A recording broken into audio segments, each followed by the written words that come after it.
the war is now formally and deliberately the most important way of action from the dominant system. It means that the war is the way how the dominant system tries to stay, to continue to have the power of domination over the world.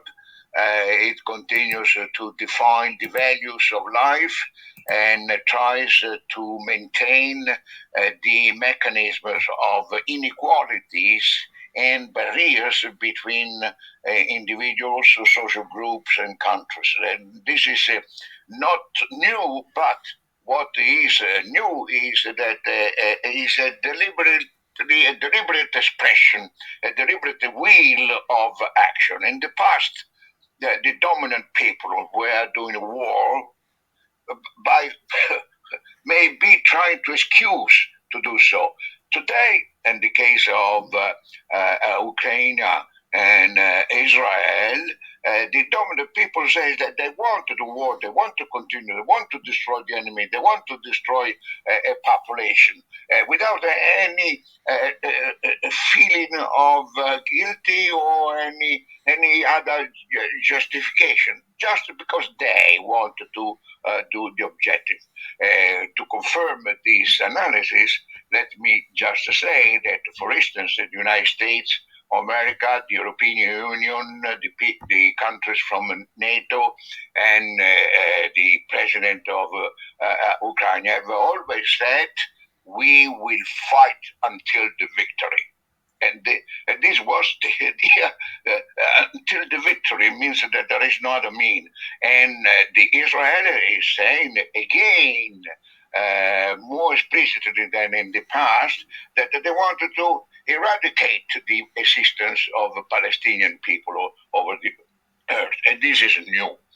This means that our societies have banalized the concept of war and the concept of the unavoidability of inequalities and the anarchy of the structures of domination. And this is entirely new. That and particularly is entirely new because apparently the largest part of a population in the world, particularly in the dominating countries, accept it. We still today, now you and I, we are talking, and Israel can continue to destroy the Palestinians, and no revolution in the world from our countries is emerging. Of course, there are still now some students' movements in the United States in the campuses that they show opposition to present U.S. policies, like it was in the 70s against the Vietnam War. But is for the time being, this opposition within the system is rather weak, and that it does not show capacity of strengthening itself to become stronger and stronger. So the idea that the popular opposition against the support of the United States of genocides from Israel, the president's support does not predicate the fact that maybe it will change. And this banality of the war, the genocide itself, is one of the major questions that one has to try to analyze and solve, and it's not easy. It's not easy because it means this banalization means that our societies have metabolized the concept that the bad is a stronger force of organization of life on the earth by the human beings. In the past, we could say, yes, there's the bad, but there is the good, yes, but the bad is now, and we hope that the good will come over the bad in coming years, etc., etc. Today, it's very difficult to think that the good will be over, will eliminate the bad, because the commodification of life linked to the great technological revolutions, which have led human beings to believe that now they are the creators of life. This technologization of life, leading to the commodification of life, is structurally violent, because it's moved the technological capacities we have accumulated are inspired by the idea of appropriation and exclusion. Our technologization allow us to divide the world in what is useful and not useful. And if you combine all these elements, the things are and must exist if they are useful to the reward of the investment, the capital investment. Secondly, that this implies a commodification and therefore a marketization of life, which implies inequalities in power over the structure that control the evolution of the technologization of life. Well, the final outcome is a pure violent system that's come out. And yeah, I think that what is the topics on which I am working, in particular looking at two inside elements. The one is the patentability of human and living organisms. The patentability of living organisms is precisely the tools through which the technological creators of life acquire the capacity to have the property and the control of life. And the second is the financialization of life. The financialization of life means that we have created a system where the criteria of parametric values of everything are narrowly dictated by financial interest and financial dynamics. The finalization of life means that all decisions concerning all aspects of life are measured as a function of the increase of the value of capital. And if something does not, if you or me or a land or a river does not contribute to the increase of the value of capital invested, then you, me, the river, land, we are not useful. And we can be abandoned, we can be destroyed, we can be spoiled.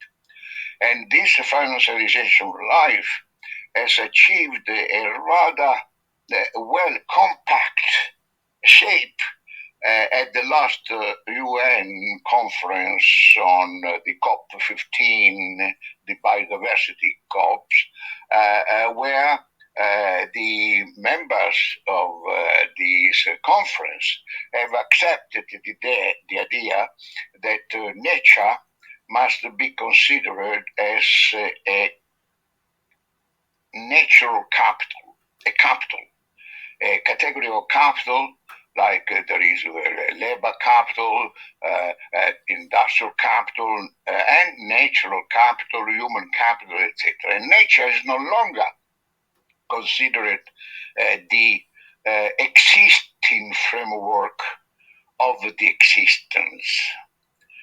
like always we have considered in the past, nature is something that is given, and a given leads also to a gift. Nature is a gift by life to people.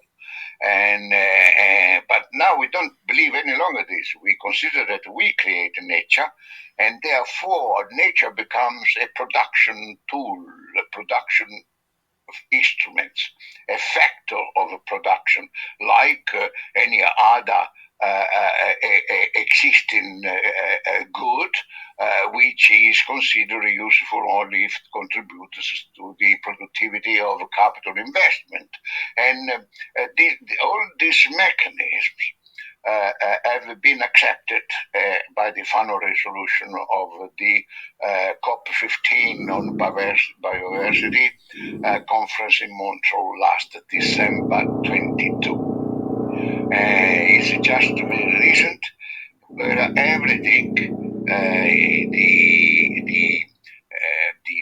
the dominant people consider that nature is just a capital. And nature exists if it's a capital, a financial capital, and what they say clearly is an asset.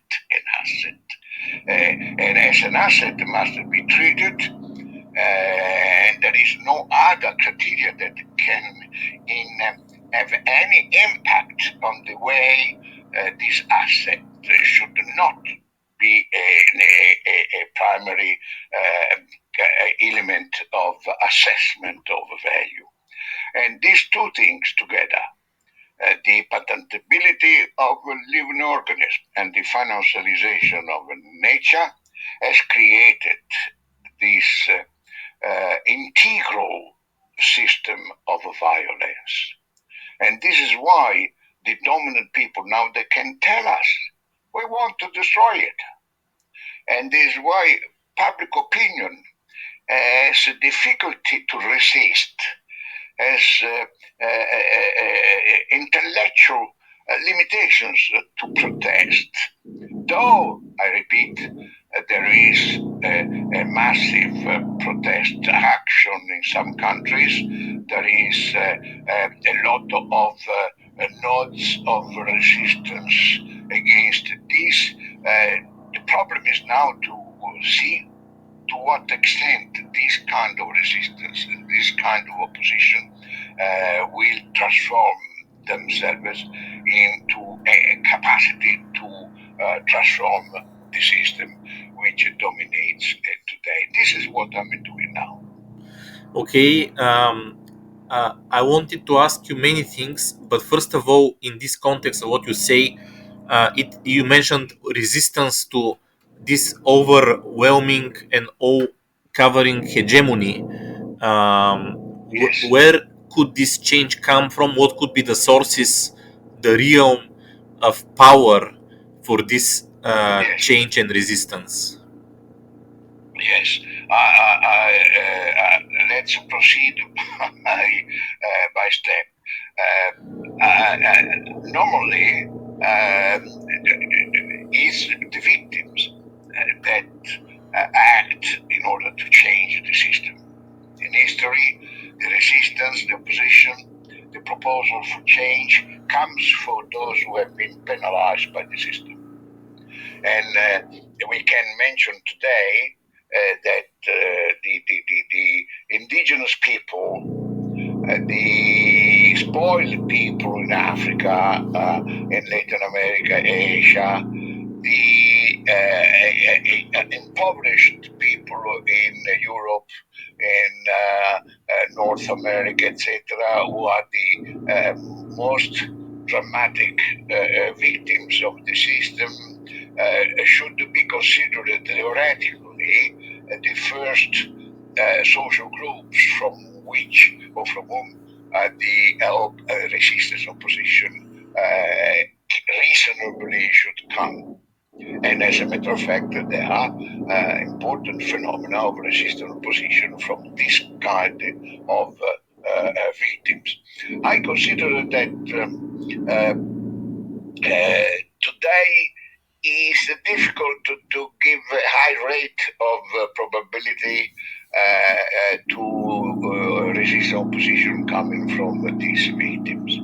If you look what is happening in Latin America is always a balance between the extremism,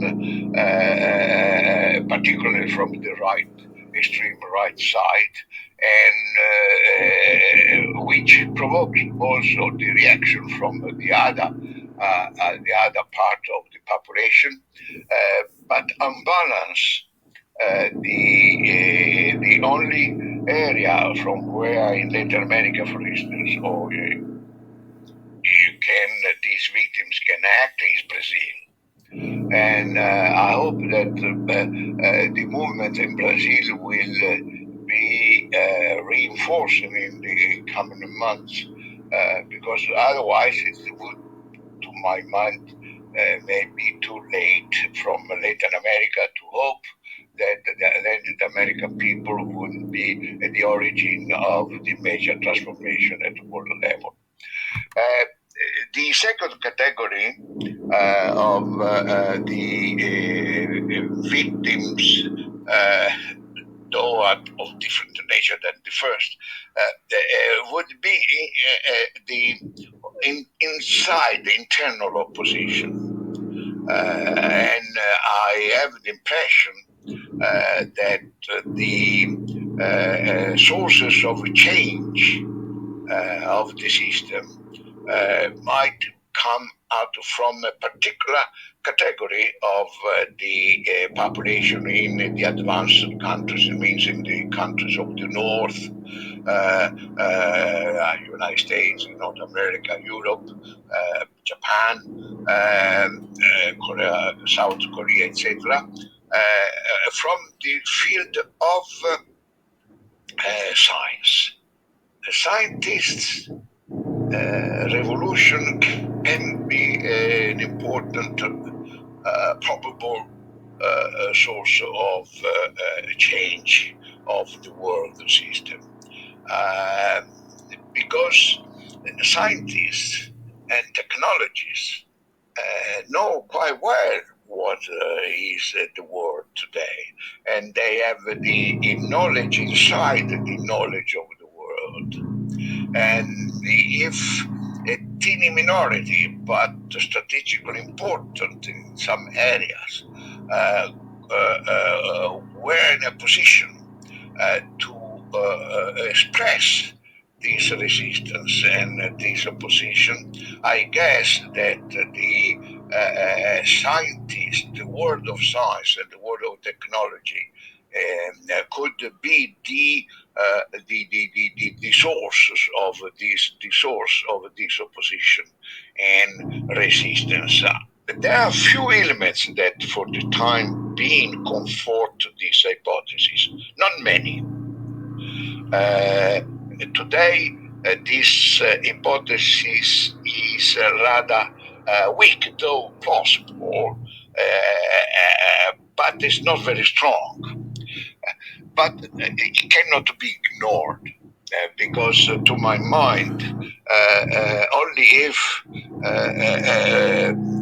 the resistance position comes from the so-called the world of artificial intelligence and the world of finance, I think that the system could be fragilized, and then hopes for change could be substantial.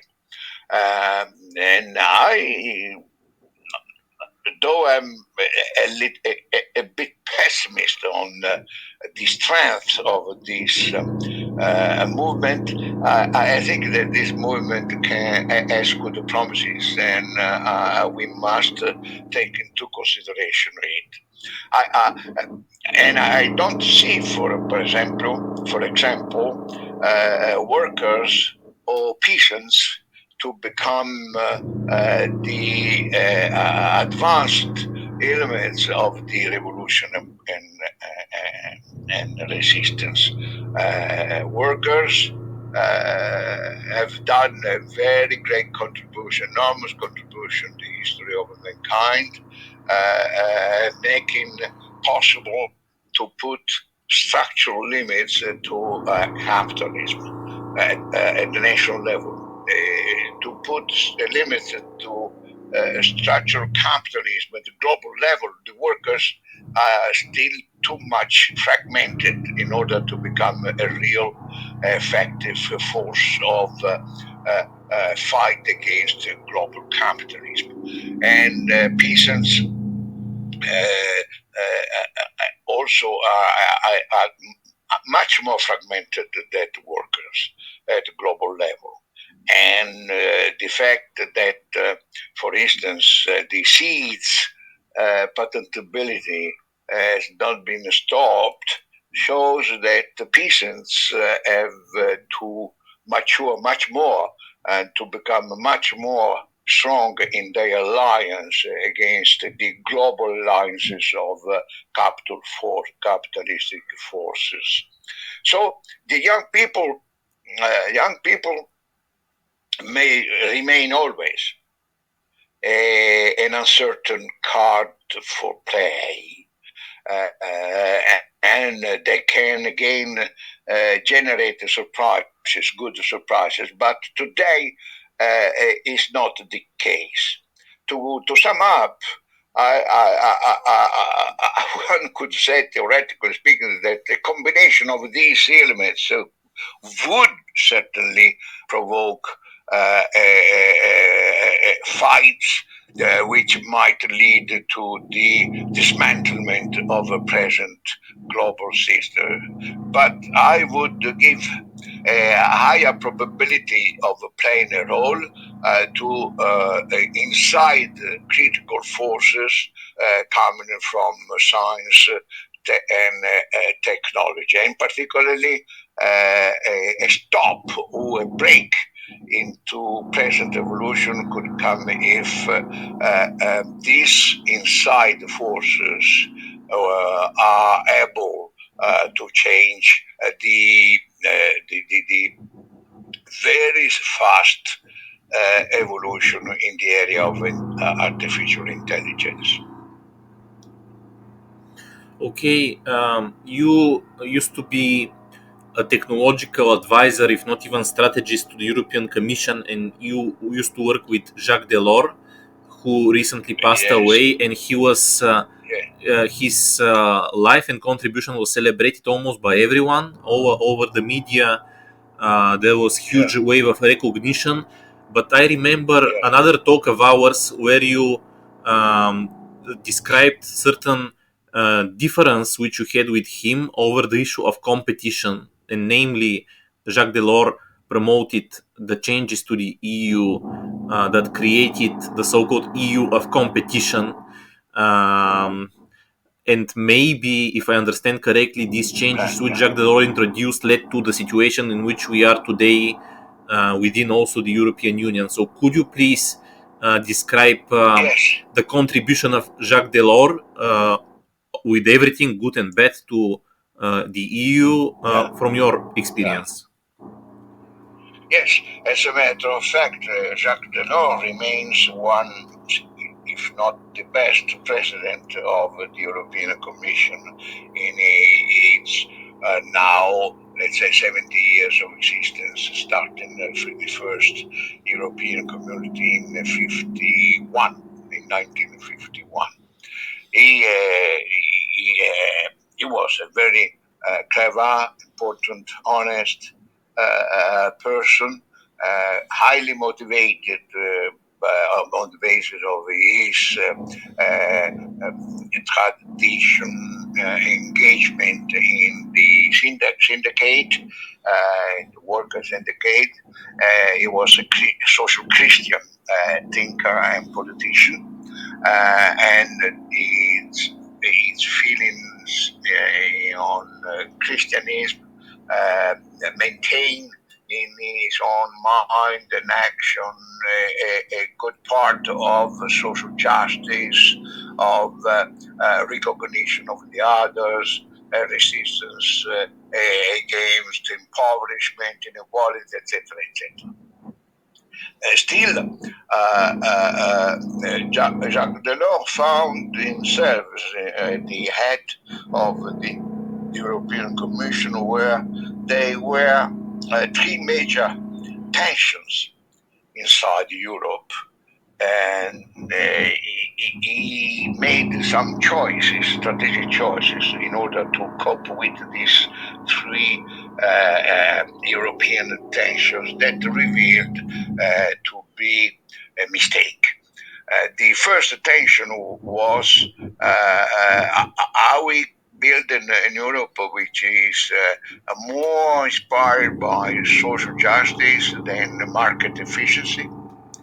And the answer starting from the 80s, but reinforced in the 90s when Jacques Delors became the president of the Commission between 1986 and 1995, 10 years. At that time, the answer, the dominant answer was Europe, if we want to exist, must be a community for increasing the market efficiency of their resources and their competitivity in the world level. The second tension was between are we building this European economic and technological capacity as Europe, or as a set of independent, autonomous national countries, national economies? Are we moving towards a kind of a federal institutional setting, or just reinforcing the idea that Europe cannot but be a union of states, a union of nation states? And at that time, remember that Soviet Union collapsed in '89, and this reinforced in the West the idea that what was possible only was the great Europe of the nation states. Second, therefore, he found himself in front of a strong evolution of the weakening perception and vision for a federal Europe, and reinforcing an opinion much more favorable in the concept of the union of nation states. And as a matter of fact, in '92, the Treaty of Maastricht, which exactly gave the benediction to the concept of European integration as an integration of economies with the aim to increase the market efficiency of the utilization of capital. And this was the great achievement of Delors in '92. Changed the name of Europe. Before, when I joined the Commission, we were the European communities. We were the community, European community, since the unification of the three original communities. We were the European community. And the sense of community was that we shared major fundamental objectives, that we were trying to set up European common policies, common agricultural policies, common regional policies, common science policy, etc., etc. And on the contrary, in '92, the Treaty of Maastricht changed the name of Europe from community to union. And union means that is a system that unites through cooperation, through exchange, several national policies, and the idea that Europe was a kind of weak confederation between states, sharing common objectives, methods of work, etc., collapsed the more so that starting from the 92, gradually the concept of European common policies disappeared. And always we were talking since 92 about coordination of European policies, coordination, not communality. And the third tension was the goal of creating a democratic European society and structures against the oligarchic manner to unite, to integrate, to make progress in the united Europe, democracy or oligarchy. And also, because of technological development that explodes in the 60s, 70s. Let's remember that time everybody was talking about the third industrial revolution based on new information communication technology, new biotechnology, new materials, nuclear energy, etc. And this is where my program, the assessment in the field of science and technology came in. We were as fast, we were a thinking research department within the European Commission to analyze the consequences of this third industrial technological revolution and suggest to European authorities the best way in terms of science, technology, industrial policies to make positive policies to let this industrial revolution to benefit to all European states and European people and maintain a good, peaceful, cooperative relations with the other parts of the continent.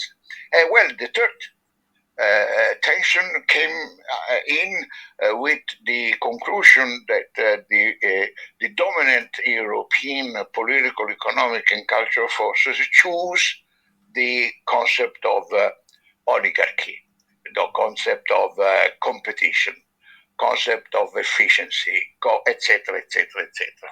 And this made the process of political integration much more difficult. And as president of the European Commission, Delors had the major role to favor the political integration. And the situation was not easy. And my interpretation had debates on this with him, and particularly with his team, his cabinet, was that if he wanted to contribute to move towards more political integration, he had to weaken the resistance and the opposition of the national government, of weakening the nationalism, weakening the national bureaucracies. It means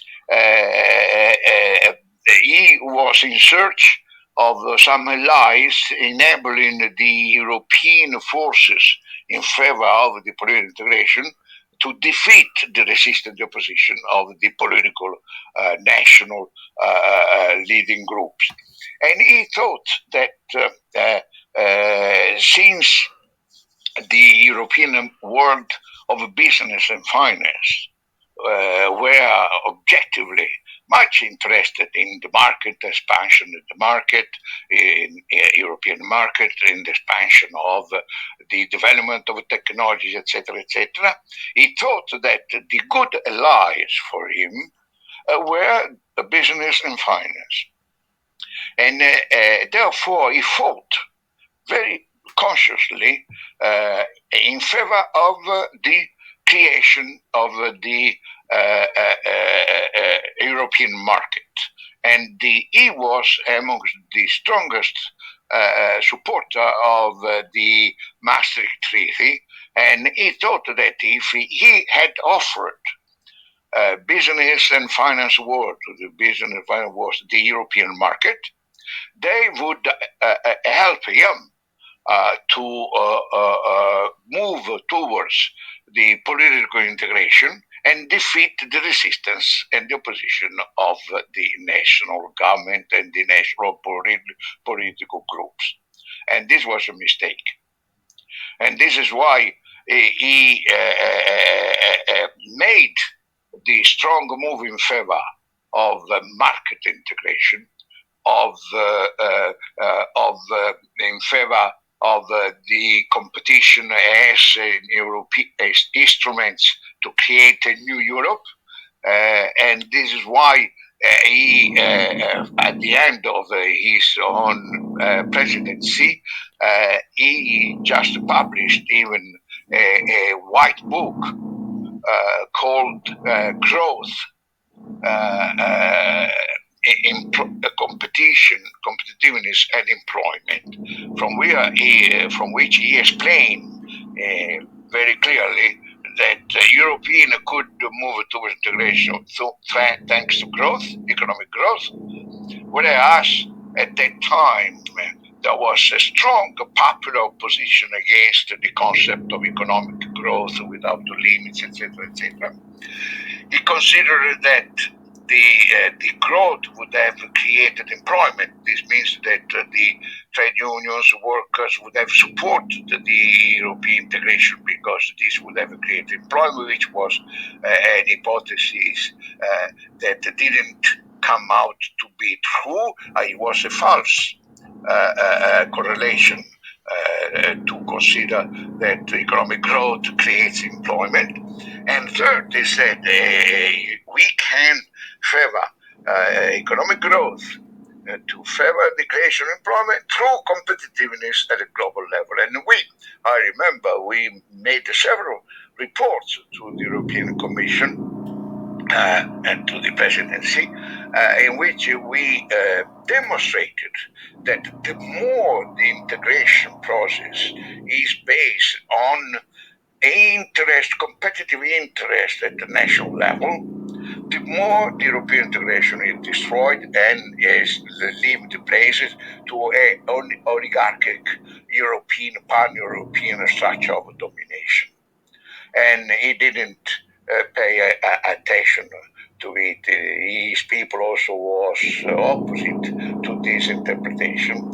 And the fact is that some years later, 92, and then in 2000, with money, with the unique currency, the euro, the independence of the European Central Bank, the introduction of the stability, monetary stability objectives, etc., etc. 10 years later, the process of European integration was declining and is still today more and more declining.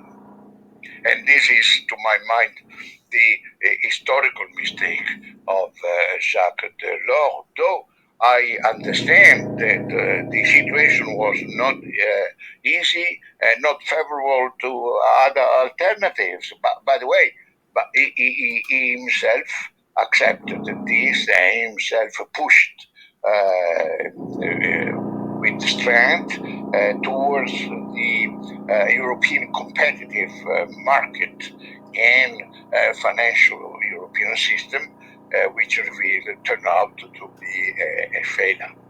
And in this sense, we can say that the law is an integral part of the political left movement, which were sensitive to the third way.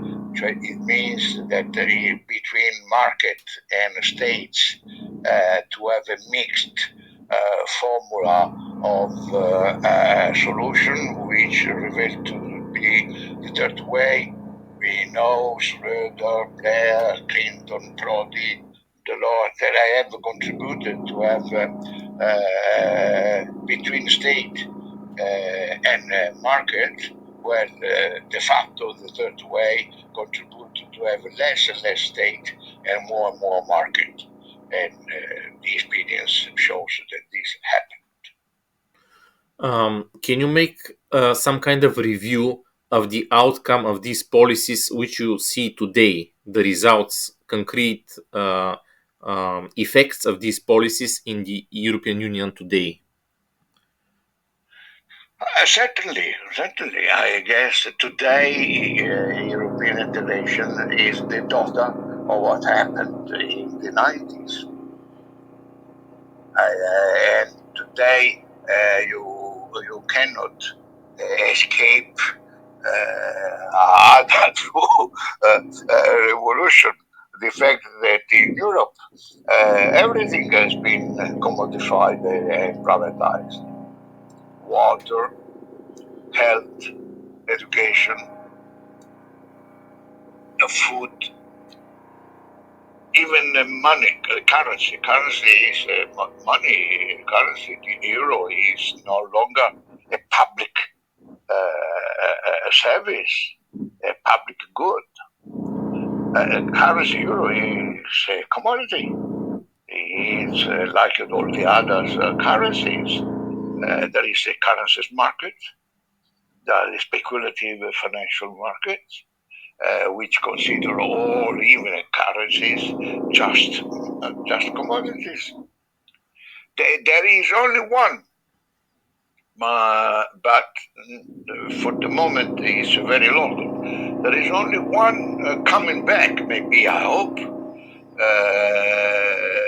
against the general tendency towards commodification and privatization in the European context of what is goods and services that are essential for life. There is one example which is now maybe an opportunity to revival of the concept of common public goods is public transport. Public transport under process of republicization, and particularly adoption of the free gratuitous accept. Just if you are interested in it, I suggest that you look carefully to what is happening in the field of public transportation in France. Urban public transportation now in almost in quasi 42 cities, important cities in France, are gratuitous. You don't pay any longer. Not 10 euro per month. No, you don't pay anything. And I am intrigued by this process. Then I'm wondering whether this is the beginning of something important change. But otherwise, everything is submitted to privatization, commodification, and to financial parameters. And as we have seen, talking about the financialization of nature, this is something that will not be, Europeans will not be liberated from the financialization of nature in the coming years. On the contrary, we should envision that in the coming years, financialization of nature will become more and more strong, well established, and will create enormous problems regarding agriculture and particularly health. But public urban transportation systems are going, I have the impression they are going in a different direction than the privatization and the financialization, and with great good results. People in France are happy that their urban transportation system is that gratuitous, means that it is financed by the public finances.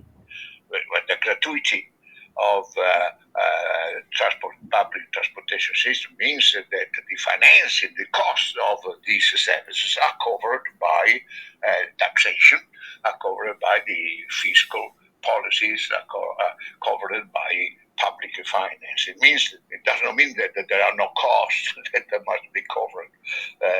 Costs are there, are very important, but the local urban communities have decided that they will use public finance to cover the costs.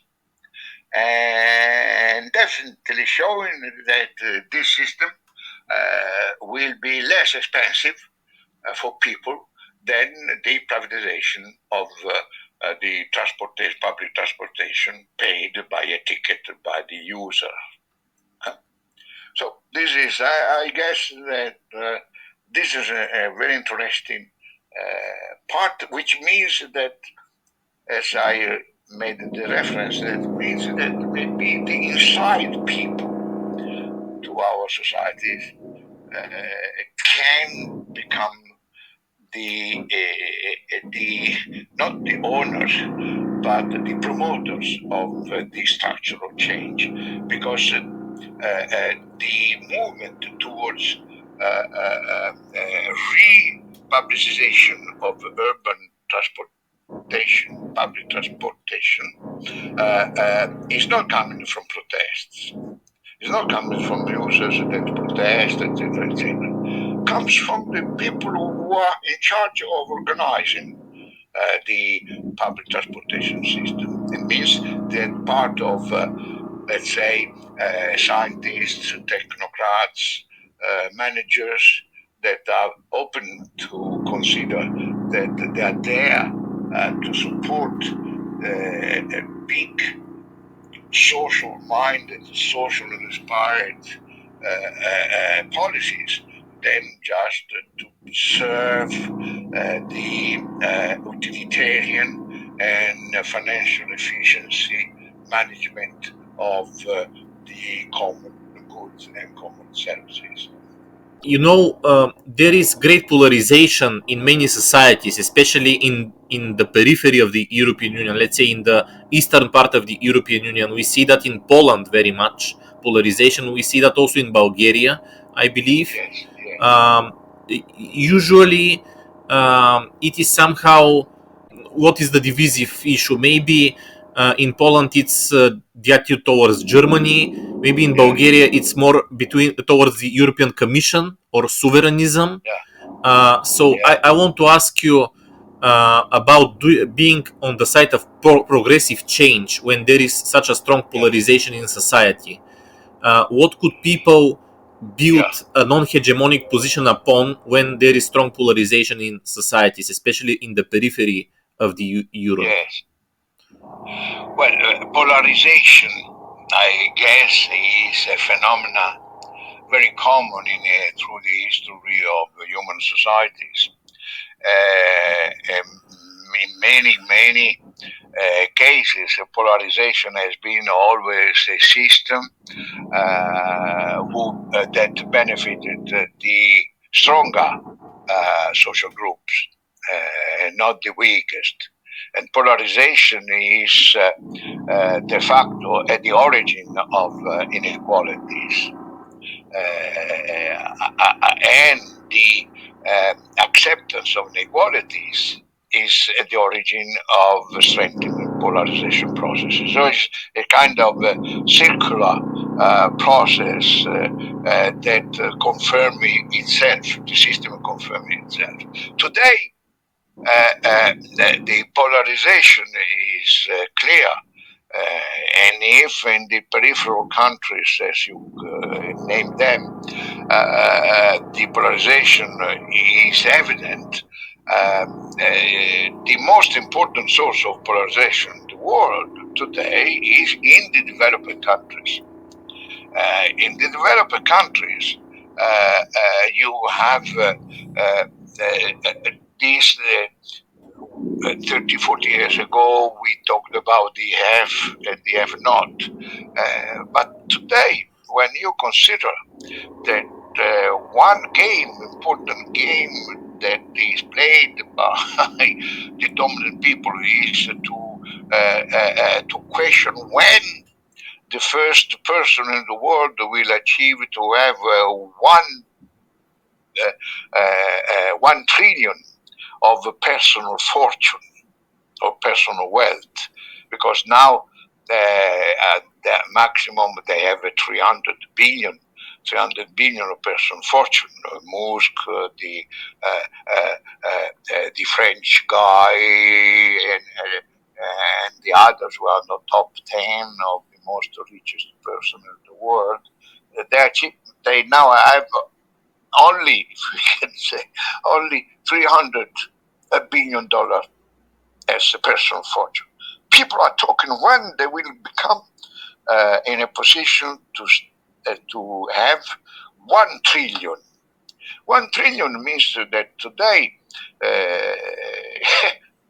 a few countries have a gross product, national product higher than 1 trillion. The polarization is most expanded, particularly in the most developed countries. And the polarization is about value. It means that the polarization concerns what do we mean by value of society, value of life.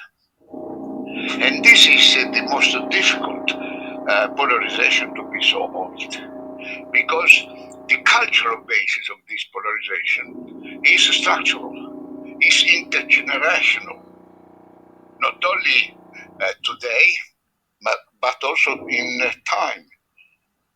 The today conception that the value of things, of life, is its price, and the value of life, which is its price, is determined by, as we said at the beginning, by its contribution to the creation, accumulation of greater capital value.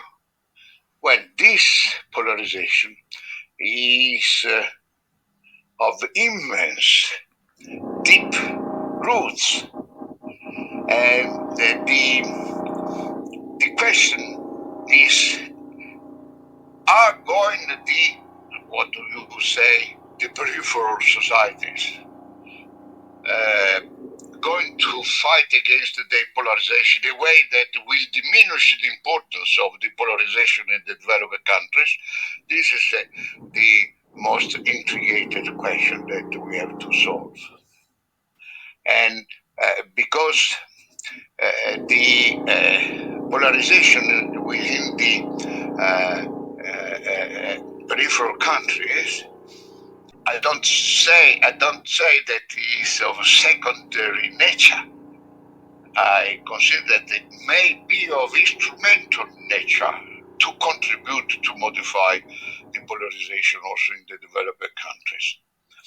And for the moment, as we said, try to understand from where can resistance and opposition come from is linked also to this polarization. I mean that polarization must be fought at the level of the ground.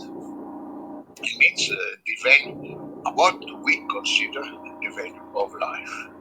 Mhm. All the rest is really peripheral. If we minimize or we neglect that the sources, the major important source of polarization, structural polarization, not occasional, temporary polarization, is the fact that the dominant people have won to make people consider that the value of life is money and power. Well, the sources of feeding that will feed up, continue to feed up the process of polarization will remain. How to make the change? how to make that the Bulgarian don't consider that the value of life is the price, the money, the capacity of buying, because it is extremely important, the value of life as price, because it means that people are grouped, are diverse. The process of differentiation, in unequal differentiation between people, is based on the fact that life is considered as a commodity that has price, and therefore your capacity to buy it, that price gives you your power and your status. To fight it, Bulgarian must fight against it, and otherwise they will contribute to weakening even the opposition that we can try to promote in our developed countries against this principle that life, the value of life, is just the price. I think that citizen movements, associations, scientists, people that understand exactly what it means, the technology given the price. Because also, what is a price? Who determines price?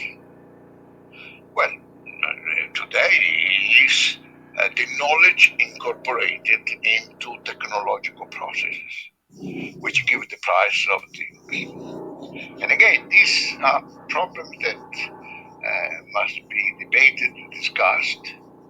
And I unfortunately consider that these are not on the top priorities of a present political debate anywhere. These Okay. are just, eh?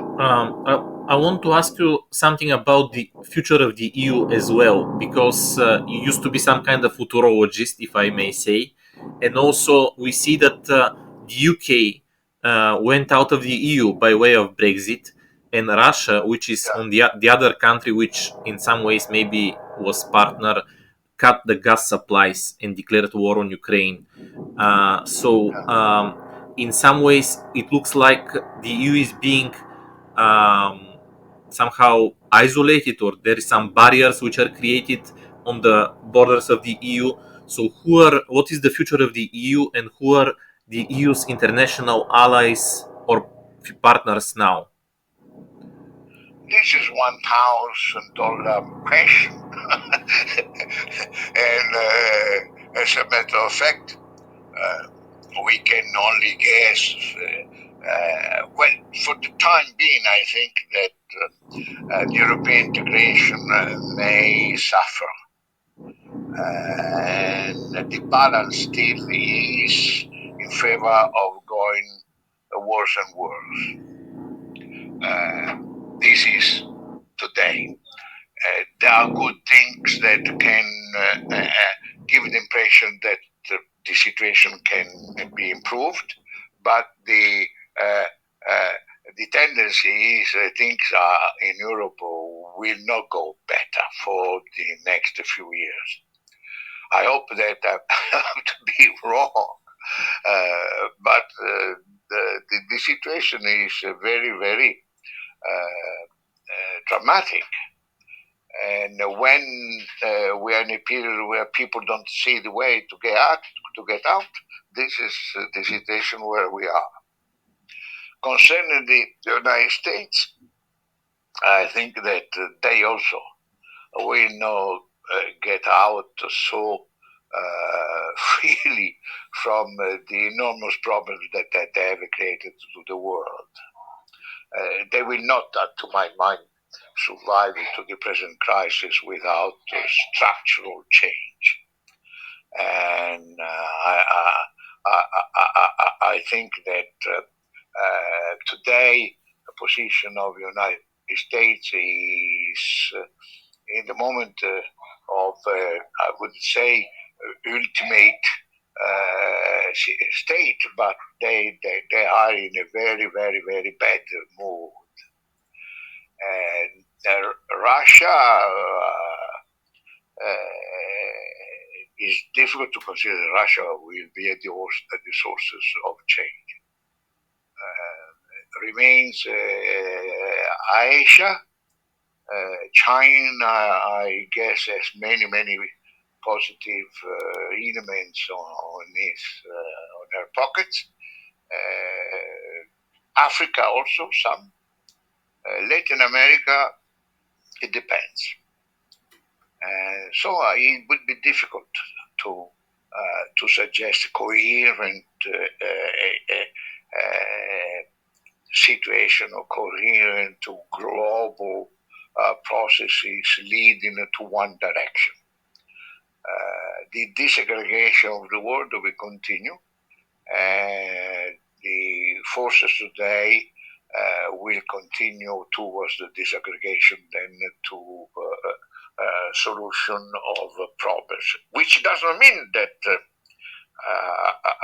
alternatives could not happen, but it means that some critical points should then appear in order that the change could go in the alternative direction. We cannot exclude it, but a picture of the situation push towards a supporting vision of a stage of further disaggregation.